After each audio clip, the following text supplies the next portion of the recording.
अडानी मोदी सरकार। जो अपनी पत्नी को छोड़ सकता है वो हिंदू नहीं हो सकता। आध्यात्म में 3 अपराधों की क्षमा नहीं है। इसकी कुटाई भी की थी अमित शाह की, हमने अमित शाह, अरुण जेटली, इनकी कुटाई भी की थी। क्रिकेट का भगवान कहने वाला ग्रेटा थनबर्ग पर टिप्पणी कर गया। 2013 में इसने प्रधानमंत्री मनमोहन सिंह को लिख के दिया था कि आप स्वामीनाथन की रिपोर्ट क्यों नहीं लगाते, अगर आप नहीं लगाते हैं तो इस्तीफा दे दीजिए।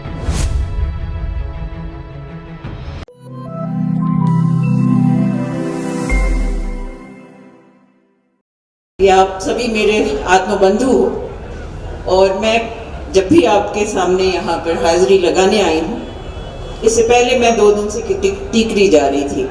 आज यहाँ पर कल की जो मैं आपको बधाई दूंगी कि जो कल पंजाब और हरियाणा में आपने शिकस्त दी है वो वाहिगुरु का प्रसाद था, वो उनका आशीर्वाद था। और जब आप वाहिगुरु कहते हैं, कीर्त करते हैं और वंड चखते हैं, इससे बड़ा कम्युनिज्म और साम्यवाद पूरे विश्व में न कभी हुआ, न है और न फिर होगा। 550 साल चल हो गए।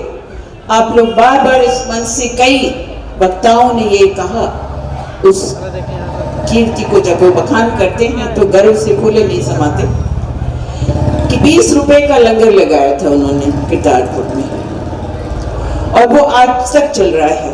वो क्या था? वो वही कम्युनिज्म था, साम्यवाद था, जिसमें राजा हो या रंक हो, लंगर सबको एक साथ चखना था और जो कमाओ वो बांट के खाओ। उस परंपरा को यदि किसी ने निभाया है तो वो इस पंजाब सूबे की धरती के सिख समुदाय, सिख जत्थेबंदियों ने निभाया है, इसमें 2 राय नहीं। और आजादी की लड़ाई तो बहुत करीबी है। यदि आप त्रेता द्वापर युग में भी जाएंगे, महाभारत का जो युद्ध हुआ था 18 दिन का, वो स्थान यही कुरुक्षेत्र है। वो भी हक की लड़ाई थी, क्योंकि धृतराष्ट्र और उसके सौपुत्र सुई बराबर नोक भी जमीन नहीं देना चाहते थे पांडवों को। स्वयं भगवान कृष्ण कई बार अंधे धृतराष्ट्र को समझाने गए, लेकिन दुर्भाग्य ये था कि उसकी पत्नी गांधारी, उसको भगवान ने आंख दी हुई थी, लेकिन उसने अपनी आंख बांध ली थी। वो खुद बखुद अंधी हो गई थी।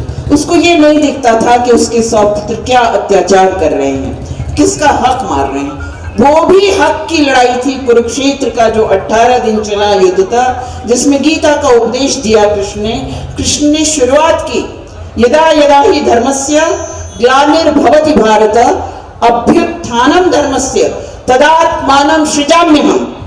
और ये भी कहा, कलयुग में संघे शक्ति, समूह में, सतयुग, त्रेता और द्वापर तक तो जो अवतार परमात्मा ने भेजे उन्होंने जागरण किया, लेकिन कलयुग में समूह को अब लड़ना पड़ेगा। इसलिए वाहिगुरु ने, बादशाह नानक ने आपको कीर्त करो और वंड चखो का नारा दिया। ये इससे बड़ा कम्युनिज्म, इससे बड़ा साम्यवाद न कोई था, न है और न फिर कभी होगा। और मैं इसके लिए अपने आप को गौरवान्वित महसूस करती हूं कि आजादी की हक की दूसरी लड़ाई की इतिहास लिखा जा चुका है 4 जून 2020 को, और हम लोग उसके दृष्टा हैं, साक्षी हैं, साक्षी भाव में यहां देते हैं। ये एक महाकुंभ है हक की लड़ाई का, ये एक महापर्व है आंदोलन का, हक के आंदोलन की लड़ाई का ये महापर्व है। और इसमें जो भी नहीं आता है वो मनुष्य होने का अधिकार छोड़ देता है। धर्म या धार्मिक होना तो बहुत दूर की बात है। ये मानवाधिकार की लड़ाई है, मानवता की लड़ाई है। वंदे मातरम का नारा देने से कोई भारत माता का पुत्र नहीं हो जाता। वंदे मातरम का नारा यहां लगता है जहां पर कि रात दिन 3 महीने अब हो जाएंगे 24 फरवरी को आपको यहाँ बैठे हुए और आप सब परिवार बैठे हैं। मैं ये भी कहूँ कि निर्बंसी जो होते हैं वो कच्छेधारी हो या हमारा चौकीदार हो, जाके पैर न फटे डुआई सो क्या जाने पीर पराई। उसने अपनी बीवी छोड़ दी, 3 महीने की ब्याहता को छोड़ दी। उसको क्या पता चलेगा कि रोटी कैसे कमाई जाती है। तू जिंदा जीवी है, हमें फक्र है कि हम आंदोलन जीवी हैं। आप ये मेरे साथ नारा देना, हम आंदोलन जीवी, आप बोलोगे जिंदाबाद।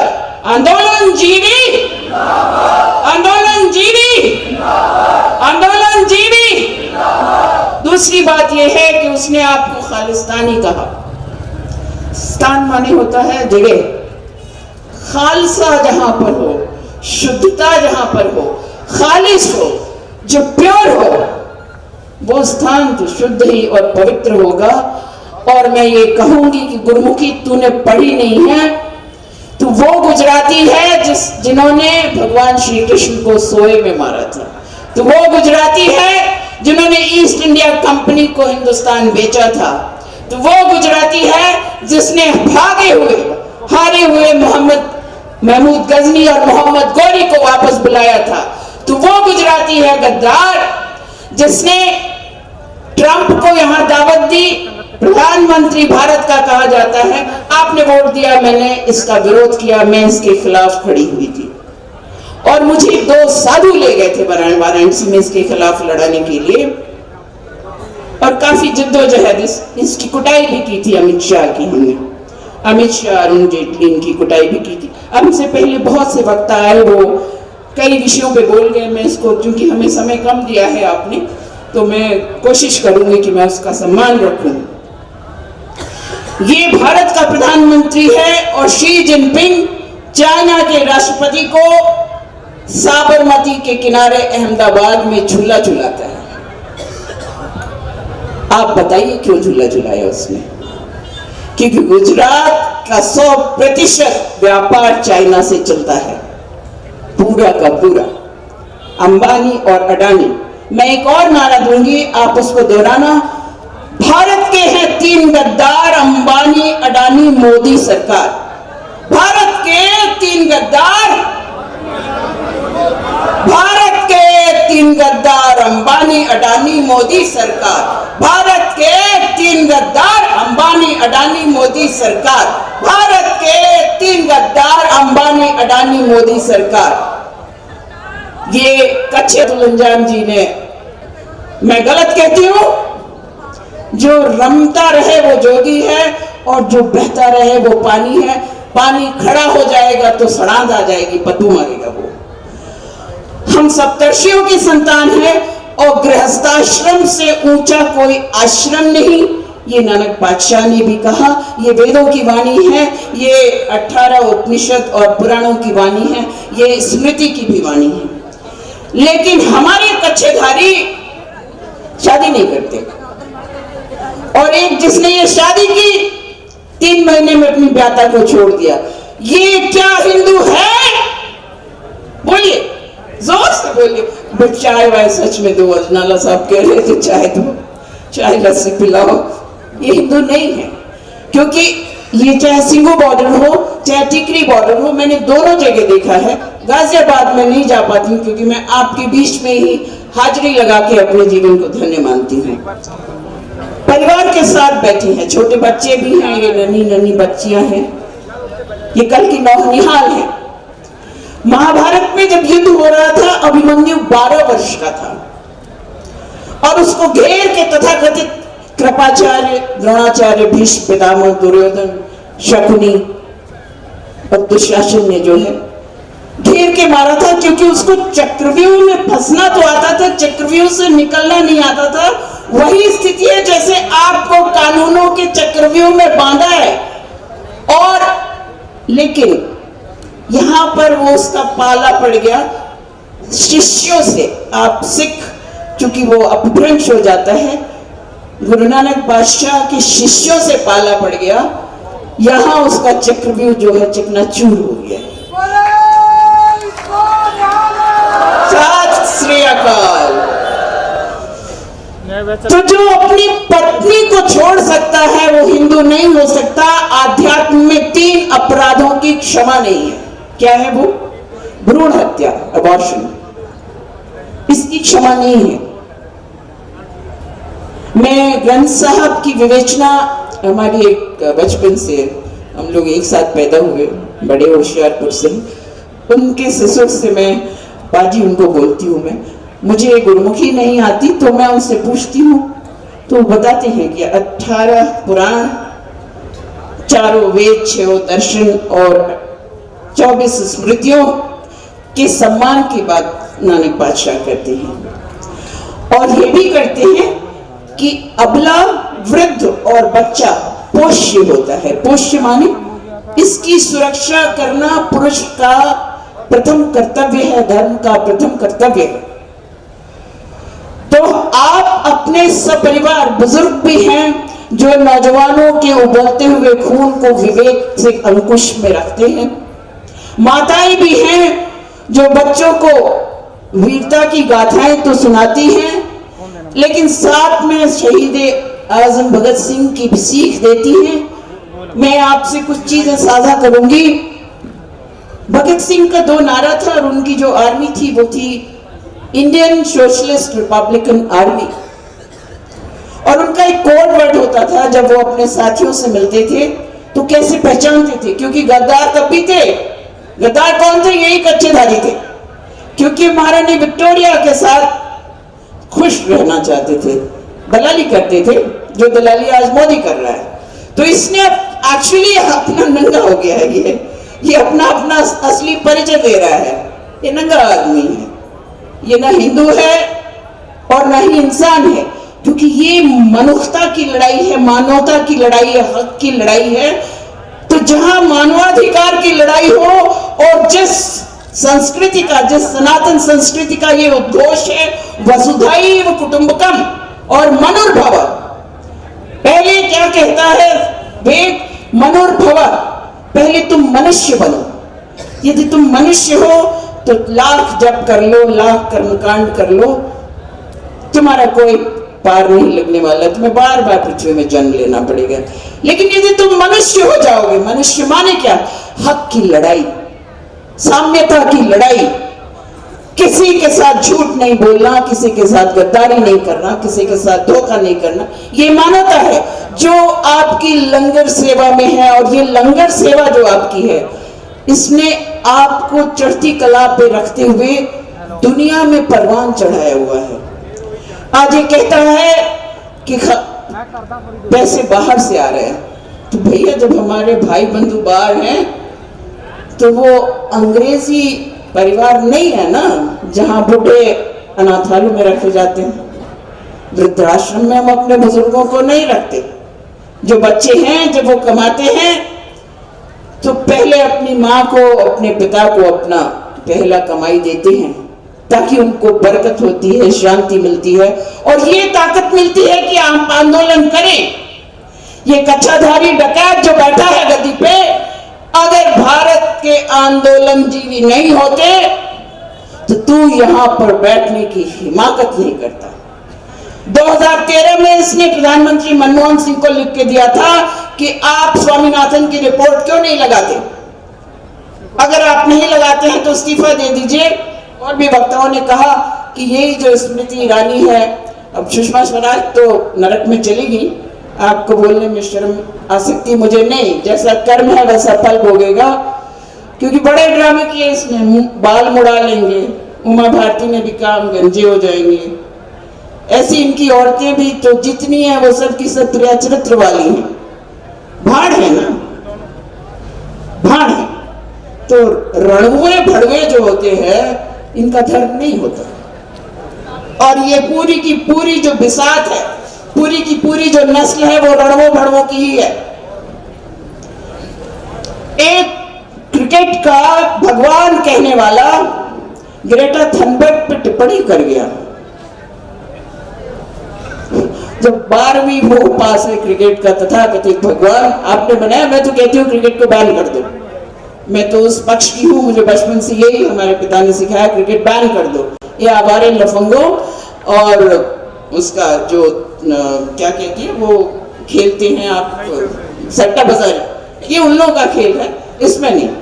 हमारे बच्चे जाते हैं, मलखम करते हैं, झंडा लहरा के आते हैं, हरियाणा से हो, पंजाब से हो, जवान से हो। मैं आपसे एक और निवेदन करूंगी कि प्लीज, और जितनी 32 जत्थेबंदियां हैं यहाँ की और संयुक्त किसान मोर्चा है, उनसे भी मेरी ये बड़ी विनम्र अपील है कि आप प्लीज हर बच्चा आरटीआई लगाओ।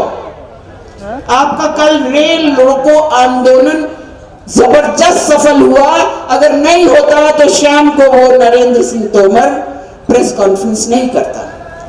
और जो ये सोशल मीडिया की मीडिया यहाँ पर उपस्थित है,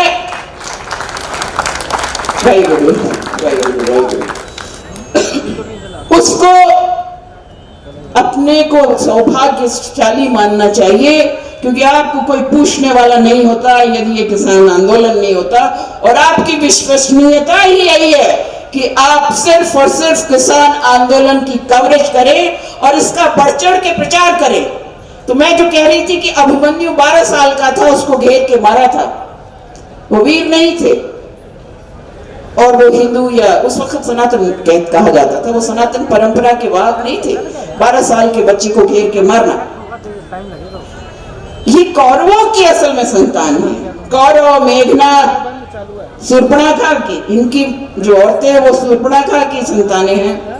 इनके जो आदमी हैं वो कौरवों की मीर जफर जयचंद की संतानें हैं, और निश्चित तौर पे दोगले हैं, निश्चित तौर पे कच्चाधारी, और हमारा चौकीदार दोगला है। जैसे आपने देखा होगा कि कुत्ते को ना, कुत्ता किसकी वफादारी करता है? मालिक की। और दूसरे जो आते हैं वो आसपास के चलने वाले वो कपड़े उपड़े पहना देते हैं, तो जनता होती है। और वो क्या करता है कुत्ता, वो कपड़ा पहना दांत से नोच नाच के इसको फाड़ फूट के फेंक देता है। तो ये वो कुत्ता है, इसको वफादारी अंबानी अडानी की करनी है। चौकीदारी ये सिर्फ उन्हीं की कर रहा है, उन्हीं का कुत्ता है, पाला हुआ कुत्ता है। 16,000 करोड़ के 2 हेलीकॉप्टर इसने खरीदे हैं, 16,000 करोड़ के। लेकिन यूपी के गन्ना किसानों की 11,000 करोड़ देनदारी बाकी है। वो तथाकथित योगी जो कि भोगी है, मैंने पहले ही कहा, रमता जोगी बहता पानी। एक और बाबा था, स्वाभिमान ट्रस्ट लेके आया था, रामलीला मैदान पे अन्ना आंदोलन चला, जो कि विदाउट कमर्शियल ब्रेक इस वेश्या मीडिया ने चला, क्योंकि सारी की प्राइवेट इंस्टीट्यूशंस, जितनी भी सरकारी स्कूल हैं, अब उनको भी बंद किया जा रहा है। बैंकों का निर्मला सीतारमण ने अभी 4 दिन पहले संसद में कहा कि हम नहीं चला सकते, लिहाजा हम बैंक को प्राइवेटाइज करेंगे। आप नहीं चला सकते कच्चाधारी लोग और कुत्ते लोग, तो आप रिजाइन कर दो। ये जनतंत्र है, जनता अपना नेता इसी किसानी आंदोलन से चुन लेगी। आपको बधाई है कि आपने पंजाब हरियाणा में वो शिकस्त दी, लेकिन आप अपने बीच से नेता चुनो। 2014-2019 का दोहराना नहीं होना चाहिए, क्योंकि वहां पर जनता खरीदी गई थी, क्योंकि मैं मोदी के खिलाफ वाराणसी से लड़ रही थी। 2,500 रुपया प्रति लिफाफा 27 लाख वोटर्स को गया था भाजपा की तरफ से, और 1,500 रुपया प्रति लिफाफा 27 लाख वोटर्स को गया था अरविंद केजरीवाल की वजह से। क्या वजह है? अरविंद केजरीवाल दिल्ली का मुख्यमंत्री है। आपको टॉयलेट, पानी, बिजली और नेटवर्क की सुविधा देना और खुली सड़क की सुविधा देना, ये उसका अधिकार क्षेत्र में है, सिर्फ और सिर्फ पुलिस नहीं है उसके अधिकार में। लेकिन डीटीसी बसेस, जिसका टैक्स हम और आप भरते हैं, वो पुलिस की बर्बरता के लिए इस्तेमाल की जाती है। सड़कें बंद हैं, नेटवर्क जाम किए जाते हैं। आज भी मुझे आने नहीं दिया जा रहा था और मैं जिरह करके आई हूँ। मैं सुबह की निकली हुई थी 8 बजे, मैं 1 बजे यहाँ पहुंची हूँ। तो आपसे मेरे ख्याल से समय हो गया है, मैं फिर आपके बीच में आऊंगी, लेकिन बीच में सिर्फ इतना ही कहूंगी कि हक की लड़ाई हमने 1946 में भी लड़ी, हक की लड़ाई हमने 1942 में भी लड़ी।